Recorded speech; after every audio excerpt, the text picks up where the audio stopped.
Hello, everybody. My name is Benny, and welcome to The Fool's Apprentice. So, today is Tarot Study Day, or at least a review of how things are going with Don Michel's Connecting with the Tarot. As if you've been following me, you know that I'm using the Theta Volatile to study. I'm using Connecting with the Tarot to go through each card by Don Michel. I have my journal. And I'm using two books. This one by Teresa Reed, Mastering the Art of Intuitive Reading, and Benabel Wynn's Holistic Tarot. Hefty book. Again, I'm not going through the whole book. I'm only using the part that has the card meanings. And actually, it's actually pretty good. It's not too much, but it's concise and it gives me a lot of information. And I'm also using the actual guide for the Tarot Volatile, which is online right now, waiting for the book to come in. Of course, I waited till the last minute to order it, which means I'm in the last batch that it's going to be mailed out. So I'll probably get it mid-month, hopefully. But at least I have the guidebook online. So, again, it's been a challenge. I really do wish I'd say I was a good student, but I haven't been. You know, when I was going to school, and I was going to grad school, I was very meticulous about my schedule. Like if I had an assignment due, what I had like 3 alarms. I had an alarm 2 weeks before the assignment was due to remind me that I need to get started. I had one the week before to tell me that it needs to be, I have to start like writing my paper. And then I had one the day before to make sure that I did all my edits and I submitted it the day before because I didn't need no drama the day of because I would get stressed out. But when it comes to this, it's like everything's on a whim. It all depends on how I'm feeling. If I'm tired, if I feel energized, if I feel motivated, if it was a hard day at work, if it wasn't a hard day at work, if I slept well, if I didn't sleep well. And I'm like, oh my God. And so one of the tips that I gave in my 10 tips for beginners was really setting a schedule. And so I've been working really hard, getting up early because doing it in the evening is really hard for me because I am so tired. So I've been getting up earlier to get it done. And I will do one or two cards during my breaks. But I'm still not doing it as fast as I would like, but I also try to give myself a lot of grace that, you know, it's a journey. I'm going to get there when I get there. It doesn't have to be done like today. But I feel like there's this thing inside of me that like wants me to get it all right now. And I know that it's an impossibility, but that feeling and that thought pushes me to try to do it much quicker than I think I'm comfortable. And so when I don't, I get really hard on myself. And I'm finding that that's really counterproductive to learning the tarot and having fun. And that was another tip that I had in my Tarot for Beginner tips is have fun. So I'm not going to be making any excuses anymore. However long it takes me to get through the cards, it's what it takes me to get through the cards. And if you're new like me, take your time. Don't rush. It's not like you're ever going to stop learning. Because I have come to realize that once I get comfortable with all the cards, it's going to be a lifelong journey on getting to know the cards, the nuances of the cards, how cards work together, how questions are being asked of the cards, how people relate to the cards, the energy that I get from the people, how I feel that particular day. I mean, it's just so much. And so I'm going to make a point to just really, when I'm doing it, I'm doing it. And when I'm not, I'm not. But I think as I do videos and I sit with the cards, it's just going to happen. And I also had a conversation with my tarot mentor, and he's giving me some activities to do. So I'll be sharing those in future videos, but I think those are really going to help a lot in me in progressing to move forward. Oh my gosh. Okay, in the last video, I think it was the last video, I introduced you to Precious. Well, guess who came by? It was Otis. So let me introduce you to Otis real quick. Come here. Oh my God, are y'all ready for this cuteness? Are you ready for it? Otis! Say hi, Otis. Otis is a long-haired chihuahua, right, baby? You're a long-haired chihuahua. And he is the sweetest little boy on earth. He loves me so much. He follows me everywhere. I actually had to buy a bed. I had to buy a bed. I'm going to put you down, baby. I had to buy a little bed because what he would do is he would sit right next to me on the floor. So I went to the store and I bought him a little bed. So anytime I do videos, he comes over and he sits right there. Right? Yeah. Okay. All right. Back to business. So let me flip the camera around and we'll get started. Okay? All right. One moment. Okay, guys. I'm back. So, again, I went through the books. I highlighted everything that I needed from these books. And I could not... Oh, we're on the wrong page. Here we go. Highlights.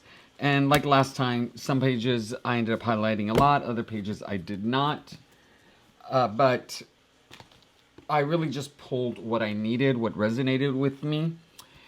And unfortunately, what I find frustrating with not having the guidebook for the Terra Volatile is that I can't highlight, I can't make notes. And actually, guys, I don't even know if I will write in that book because I've seen videos of it and it's so beautiful. I think I'm going to have to keep notes on a different notebook because I just know me. I have horrible writing.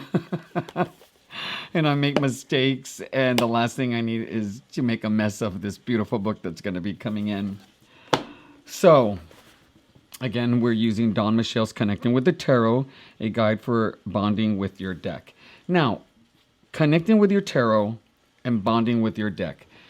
I will say that going through the major arcana, I feel that I am connecting with the tarot as a whole. I'm starting to get a little comfortable with the images and the meanings. I mean, I still struggle to pull out, the meanings instinctively. Like, I can count 1 through 10 and know the numbers back and forth and in between. However, I'm getting used to what the images look like. I'm even starting to recognize images that aren't specific Rider-Waite-Smith in other decks that are based on the Rider-Waite-Smith, if that makes any sense. And then a guide for bonding with the deck. So this is really 2 different parts. There's connecting with the tarot, and then the second half is a guide to bonding with your deck. I do feel by doing this work that I am bonding with the deck.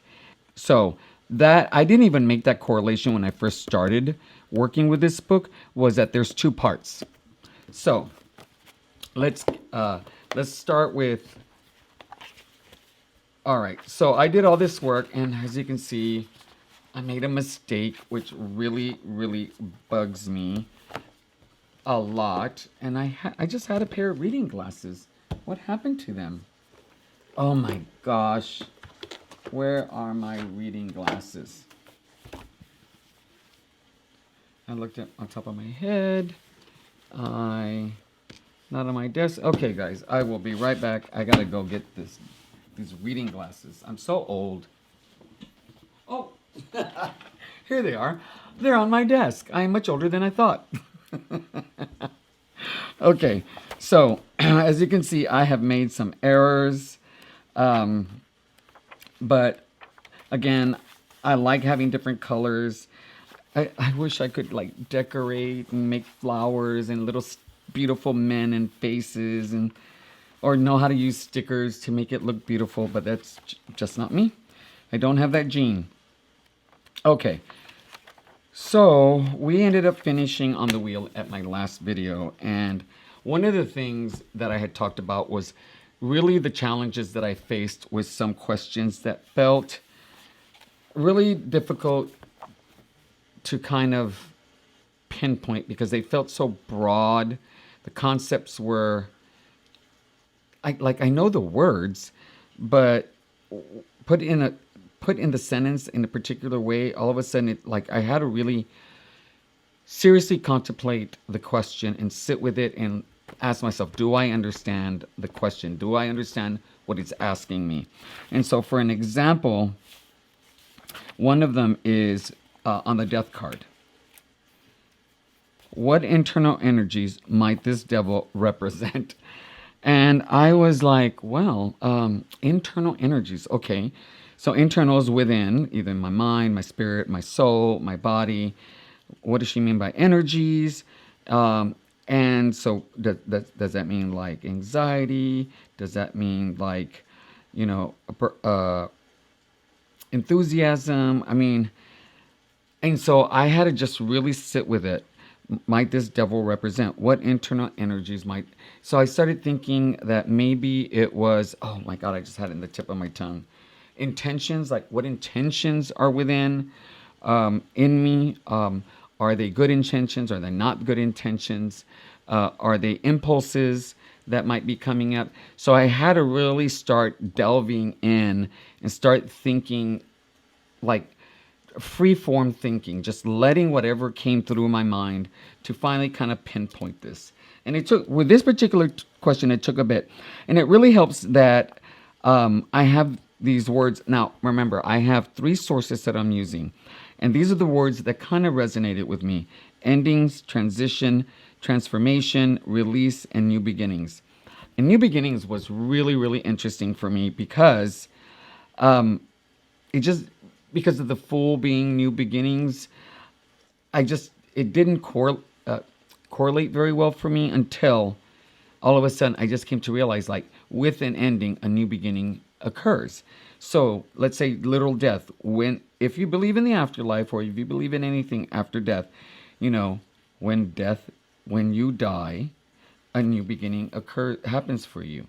And this could be anything. When a job ends, another opportunity is going to open up. With a relationship ends or a relationship transitions, there is going to be a new path that you will follow. So I thought that was really, really good. And so now I have this new concept that I wouldn't have gotten had I not done this study. So what came up for me with what internal energies might this devil represent, for me, is that it can represent growth and maturity. It may help me go from ignorance to wise. So for me, that really felt like a transit, because I'm working with this tool. These are the tools that I'm using right now. These are my tools, right? And so there is a transformation that is happening. There is a part from ignorance to wisdom. I will become more wise, more educated as I work through these assignments. And so for me, from going to ignorance to becoming wise, I thought was just something that came up in the moment. Now, will this be the same answer a week from now, a day from now? Probably not. But this is where I was at when I did the assignment. So some things that really stood out for me: justice. How might justice transform your view? I really like that question because it really puts me in a place to really think about justice and how it resonates with me personally. And because of that, it's going to help influence how I use the justice card in a reading. And here I wrote, justice informs me to keep my opinions and emotions out of my readings. I thought that was great because really, when justice comes in, it is one that, you have to look at the facts, you have to look at the cards, and you just have to read them and not be influenced by your own personal views as much as possible. Not allow your own personal emotions to come up. Like, I could have somebody that's sitting in front of me that let's say I get a feeling that I don't like this person, because it happens. I can't allow that personal feeling to come up and skew the message. Or, I don't like the question that they're asking, or I don't agree with the question or the way they formulated the question. I have to take that away. Or it's somebody that I really like that's sitting in front of me, or a friend or a family member. I have to be objective in making sure that I get the message across the way it's supposed to be. So I thought that was really nice. And so what will happen is anytime I do a reading, I will remember when the justice shows up that particular spread is asking me. One of the things it's reminding me to do is to keep my emotions and my opinions to myself. And if I have some, well, maybe I need to ask uh, the person sitting in front of me some other questions. So those are a couple of things that I got. And then everything seemed to be going pretty good. Um, Here's another one. What harmonizing energy might this temperance bring? And I was like, okay, here we go with the energies again. Interesting. Harmonizing energies. Okay, so we got internal energies, harmonizing energies. So I go back to the words balance, patience, middle path, peace. And so now I'm starting to understand harmonizing is peace, balance, patience. So that's starting to make sense to me. Then the answer came, the energy of calm and peace and a sense of serenity. And I haven't thought of the word serenity in a long time, but I think it just perfectly fits here. So that word serenity will probably be one of my keywords for temperance. Um, and then of course the devil. And what's been interesting about the devil is I've been reading a lot and then seeing on YouTubers, tarot tubers, discussions on the devil, how it's one of the most feared cards and how it's misunderstood quite a bit. And it makes sense to me. If you don't know anything about the tarot, you know very little about the tarot. The devil comes up, and because of what it means socially, spiritually, religiously, it could be a very difficult card for people to see. But things that really stood out, one of them that I thought was really interesting was ego, that came up in one of the books. And I think it was actually Dawn's word. Attachment, denial, sexuality, which I think, or sexual bondage, misery. I thought that was amazing. So, what internal energies might this devil represent? And so I had to literally think of like the seven deadly sins and what are things that I struggle with emotionally that if I'm not careful can cross the boundaries of my personal morals and values. And very quickly, what came up for me is lust. Lust is the most difficult energy for me to manage. It can take my breath away. It also has the energy of lack of control. Like I can be really swept away with it. Lust, guys, is the most powerful emotion I have ever experienced. And I think one of the reasons is because it is a human feeling to have lust. It's sexual attraction. But it goes a little beyond that for me, and because I don't feel it very often, this level of sexual attraction, it is very unsettling. So, because of that question and searching within my own personal character defects, things that can get me in trouble, I had a better understanding of what this card meant. So I thought that was great. Oh, and again, I made another mistake. So here we go. The Hermit and the Star. So surprisingly, I haven't been as upset about this as I would have been several years ago. Um, I ended up posting on Facebook on a couple pages that or groups that I'm in, and I got some great ideas on what I could do to decorate this, replace this. And so I'm contemplating what I'm going to do. God, I'm tapping a lot. All right, the Star. I liked this particular question. What new blessing might this star reveal? I I really love that. And so again, I looked at the words hope, faith, spirituality, peace, happiness.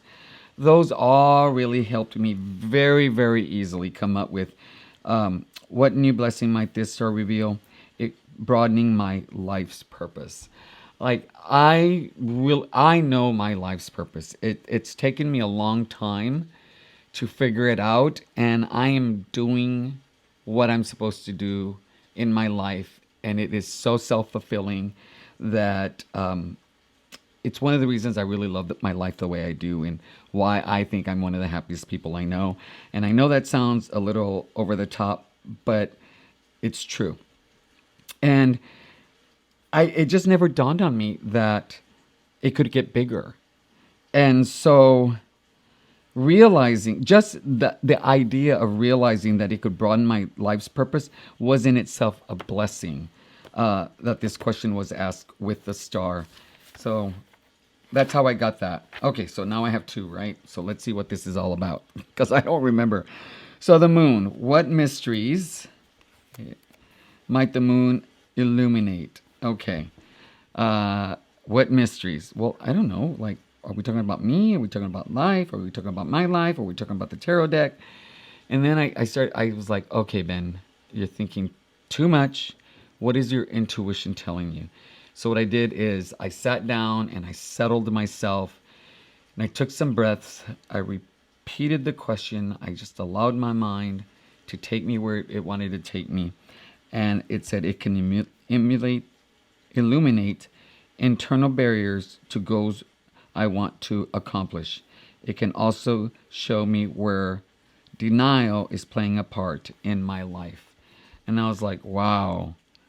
Wow, I thought that was amazing. And really that I think that's what the light of the fool can do, is it can, show you the denial that's there. So I thought that was amazing. And so this other one, what might your dreams and intuition be revealing? So I'm thinking, well, I usually don't remember my dreams very often. And so, but I really do feel I have a good, strong, intuitive base in my life. And so I came up with, it can be revealing the truth you don't want to face. It can be showing you the path to liberation you're afraid to take. And I was like, man, these answers feel very connected to the moon, and its meaning and its purpose in the tarot, which I'm telling you, I'm sitting here smiling because I was like, okay, I'm getting it. I'm getting these cards. And these questions are, even though some of them are so challenging me, they're requiring me to sit. They're requiring me to be quiet. They're requiring me to get my mind still and to allow the answers to just come up on their own, not forcing them to be what I want them to be, has really, really helped in this whole process. Then I got the sun. And then, of course, look at this. Of course. And when did I do this? Right now, right before I hit record, because I was in a rush. Okay, so let's see what this tab has to do. What transformative journey might judgment take? So I'm like, okay, that's interesting. And for me, it was like it takes on from a material perspective to a spiritual or to a self-actualization plane. And really talking about, for me, when it comes to the judgment card, is becoming like bigger and, like leaving this material world into a spiritual realm, and this is a card I will actually have to say that I'm going to need a lot more study with. But the part when it comes to self-actualization is really, like for me, finding your purpose and actually being freed from the shackles of trying to figure out what you're supposed to do in this life. And knowing that you do have a higher calling, which I thought was great. And we finally reached the world. So we come to the end, and it's completion, right? We're at the end of this whole thing. I have successfully gotten through the major arcana. And I will say that as I've worked with this, I feel like I have a better understanding of the Fool's journey. But more importantly, my personal perspective of what this journey looks like for me if I step into the fool's shoes.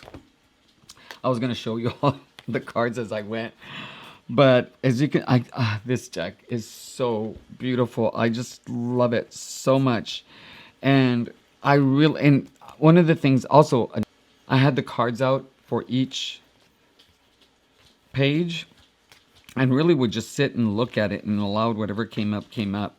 I will say I'm not a big fan of sunflowers. Many of you already know this, but here they're so subtle that I don't find them distracting. This is one of the most beautiful sun cards I have seen. I think there's one other one that I like,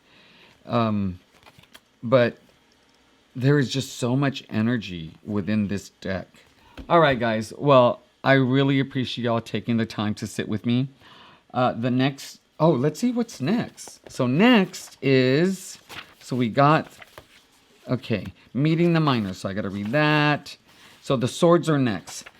So I have to decide if I'm going to go to 10 or through the court cards, or am I going to go through 10, stop for each suit, and then in a video all its own, do all the court cards. I haven't decided yet. I'm going to have to think about that. But until I get there, my name is Benny, and I am the Fool's Apprentice. Thank you very much for joining me, and all of you have a great day. Bye.